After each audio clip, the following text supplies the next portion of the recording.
Hello students, welcome to ExamRat. It is a platform where you will get content for classes 9th and 10th. So if you are new to our platform, please visit our website and check all our videos. I am Disha and I'll be teaching you biology for classes 9th and 10th. So today we are about to cover part 2 of the chapter Heredity and Evolution.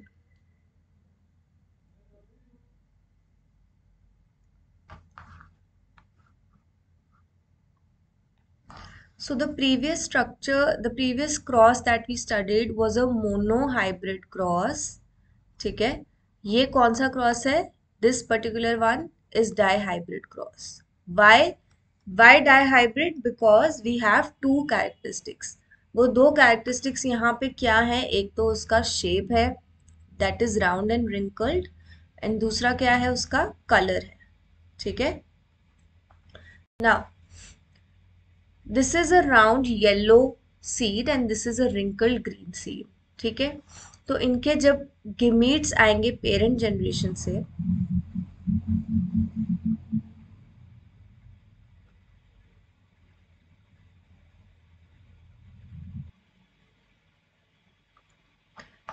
तो हमारे पास क्या gametes आएंगे? Let's say this is the dominant one, right? So we have a pure round yellow and a pure wrinkled green. If this is the dominant one, this will be denoted in capital letters, right? तो इसलिए capital में लिख दिया, और ये dominant नहीं है, ये recessive है, तो इसको small letters में लिख दिया. Fine. Now gametes क्या आएंगे यहाँ पे हमारे पास? ये दोनों के गैमीट्स आएंगे. ठीक है. सो जो मेरे पास फर्स्ट जनरेशन आएगा वो आ जाएगा, ये सिंपल मल्टीप्लिकेशन हो रहा है, राइट? नाउ जब हम सेकेंड जनरेशन लेंगे, ठीक है, हम इन ऑफस्प्रिंग्स को ब्रीड करवाएंगे, तो क्या आ जाएगा? ये हमारे पास टेबल है. ठीक है.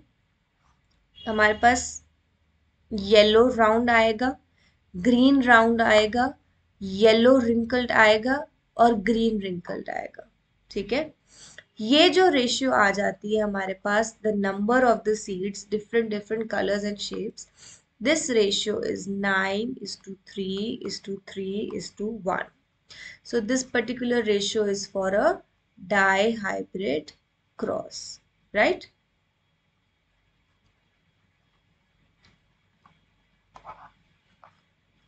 So यहाँ पे जब मैं क्रॉस बना रही हूँ, सारे पॉसिबल कॉम्बिनेशंस मैंने लिख लिए. I will have a pure round yellow seed, right? I will have a pure wrinkled one, right? I will have a hybrid ones also. So जो मेरे पास चार कॉम्बिनेशंस है वो मैंने लिखे हैं एंड उनको सिर्फ आपस में मल्टीप्लाई किया है. ठीक है. Now sex determination is also one topic from your chapter. बहुत बेसिक है, कुछ भी इसमें ज़्यादा नहीं है. इट ओनली टॉक्स अबाउट कि deciding the sex of the offspring is not in the hands of the parents, right? Especially mother. Okay. How? Father के पास जो गैमीट्स हैं उसमें एक एक्स क्रोमोसोम है, एक वाई है. ठीक है. मदर के पास कौन से हैं? दोनों एक्स हैं. So the Y will give us a boy, okay, and the X will give a girl, right?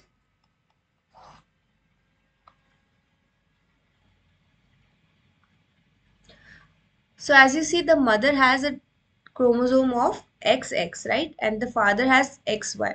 So it is definitely only the gametes of the father, only it is the father that can it can determine the sex of the child. Mother के पास तो वो gamete वो है ही नहीं, right? There is only X. Okay. So the all the possible combinations are drawn here.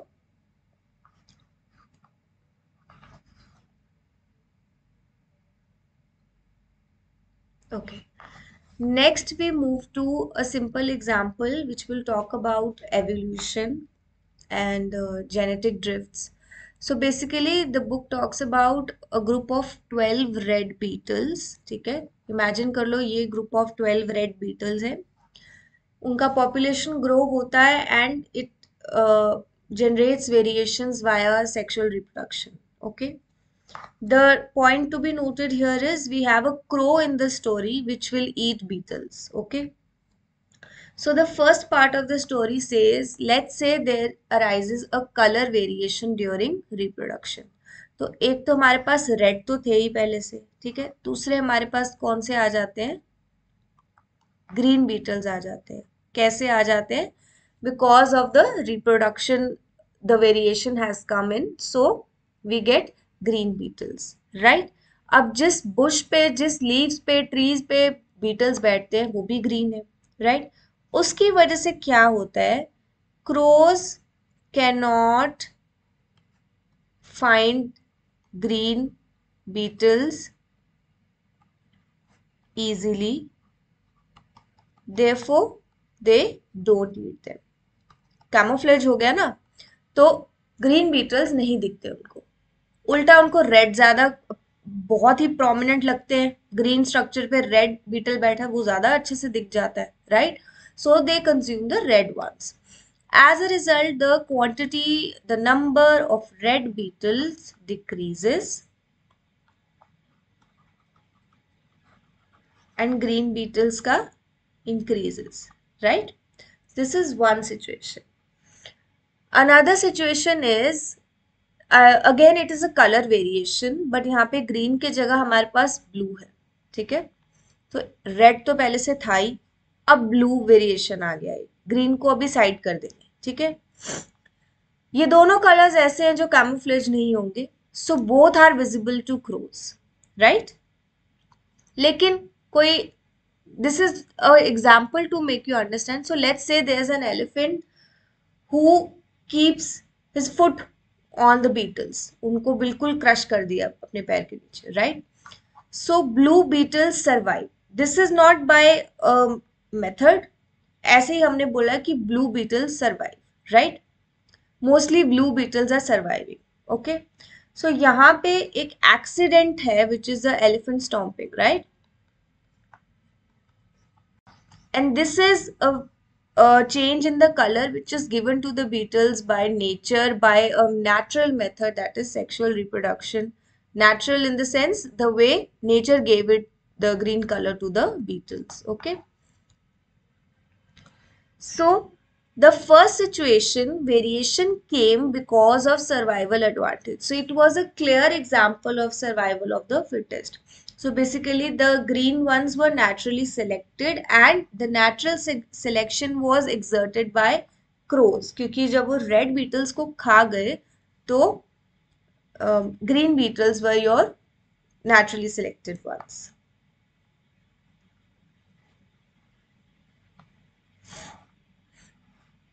So the species, organisms which are better adapted to the changing conditions survive and reproduce, that is selected by nature.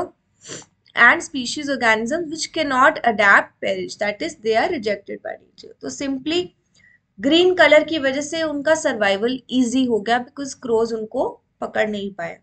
So जो species अपने आप को adapt कर सकती है, change कर सकती है बदलते environment के साथ, that species will survive and flourish, and the one which cannot will get extinct.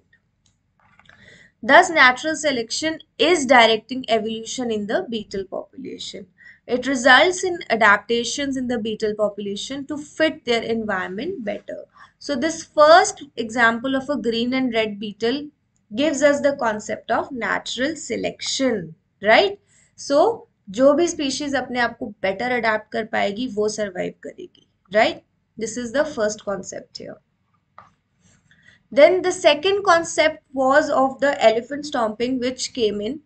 So था तो accident he, right? So accidents in small populations can change the frequency of some genes in a population, even if they give no advantage. This is the notion of genetic drift which provides diversity without any adaptations, right? So एक accidental situation थी, it was uncalled, and it was a random fluctuation in gene variants. This phenomena is known as genetic drift, right. So we have no reason to it कि blue क्यों survive किए, red क्यों नहीं किए, yellow क्यों नहीं आया, simple. Out of the blue and red, blue one survived, right? So this was a genetic drift. There are some traits which are acquired and some are inherited, right? तो acquired नाम से हम बोल सकते हैं acquire करना, लेना किसी से, right? So acquired is something that the organism takes or adapts over a period of time or lifespan, right? Inherited word से we can break the word, we can say it is inherited, matlab it is taken from their parents, it is something that they have got from their parents, right? So all these, natural selection, genetic drift, all these are concepts of evolution, right? So there was someone who gave the concept of evolution, that is Charles Darwin. Okay, he was a famous biologist and a naturalist. He is also called as father of evolution. So in part 1 of the chapter we studied about father of genetics, who was Mendel, right? So this part we are studying father of evolution, Charles Darwin. He published a book called Origin of Species, right? Next concept is speciation. Formation of new and distinct species is called as speciation. Okay.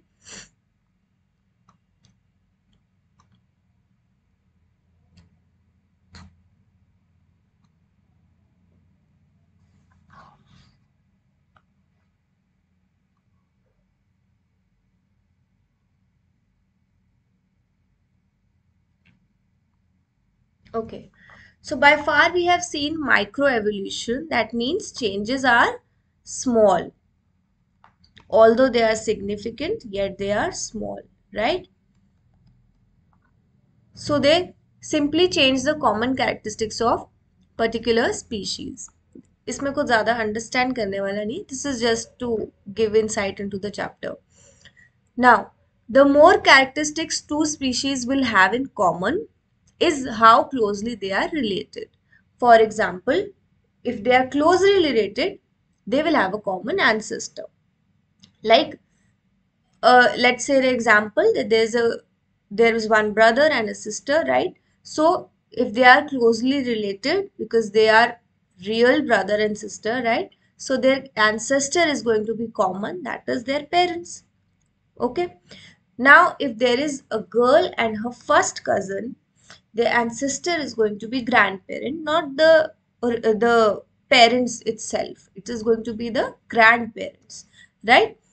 So this is because cousins have common ancestors, their grandparents in the second generation before them, not in the first one, right? So we can now appreciate that classification of species is in fact a reflection of their evolutionary relationship. So basically, over the time, there is an evolution of the relationship, there is an advancement that has led to the common ancestors, right? Now, when we say we are identifying characteristics, let's say a mammal has four limbs like birds, reptiles, and amphibians, because birds also have four limbs, right? But depending on the characteristic, we have two categories, that is homologous and analogous, right? So homologous में क्या होता है? They are such organs which have a similar structure but different function. Analogous के example से समझते हैं. Analogous example है जैसे कि बर्ड्स है, बर्ड्स के पास भी विंग्स होते हैं, ठीक है. इंसेक्ट्स के पास भी विंग्स होते हैं. We all have seen insects which can fly, right? But both are used for flying, but structurally they are different. So analogous का मतलब क्या हो जाता है? Similar in function but different in structure. Now the contrast of it is homologous. तभी पहले analogous को explain किया था, ठीक है. So homologous organs are those which have a similar structure, जैसे देखने में स्ट्रक्चर सेम होने वाला है but different function. For example wings of birds and four limbs of mammals. They have a similar structure but are modified to suit different functions. Now, how do we know extinct species ever existed, right? So we are studying about species which have not been there in our times. Like today also you can know about a dinosaur, but क्या आपके आगे पीछे dinosaurs घूम रहे हैं? No. So how do we know that they existed sometime? Because we were not there. Even our parents were not there. Okay, even our grandparents were not there, right? So how do we know that they existed some time back or some thousand years back? So when organisms die, their bodies will decompose and be lost, right? But some parts are not decomposed by the environment.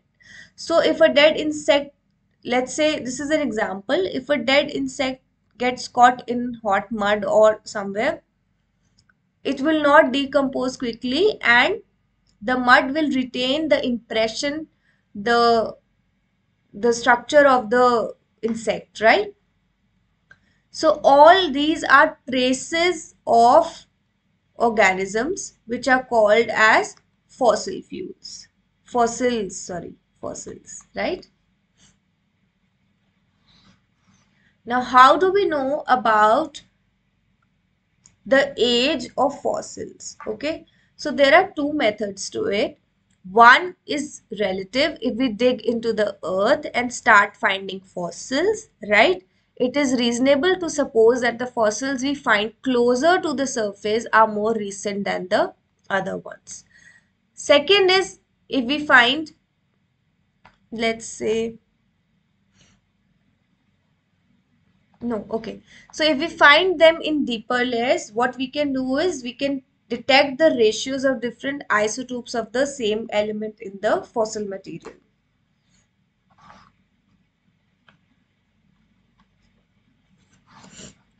अब fossil बनता कैसे है? जैसे एक organism है, let's say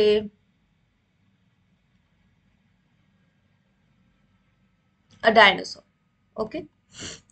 सो ये dinosaur है, यहाँ पे it is found dead and it slowly and gradually starts decomposing.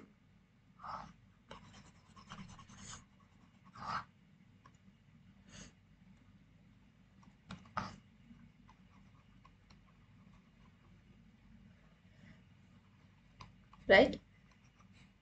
उसका फॉसिल रिमेन वही रहेगा. स्लोली उसके ऊपर सैंड डिपॉजिट हो जाएगी, मड डिपॉजिट हो जाएगी, different layers of the soil, कुछ भी कह लो, right. Then there is a horse which dies. वो भी जब अपना उसका डिकम्पोजिशन पूरा नहीं होगा, कुछ रिमेन्स रह जाएंगे, बट उन रिमेन्स के ऊपर नया लेयर ऑफ सॉइल आ जाएगा, कुछ और स्ट्रक्चर आ सकता है, किसी और चीज की डेथ हो सकती है, किसी ऑर्गेनिज्म की, right. And further there is layer of soil.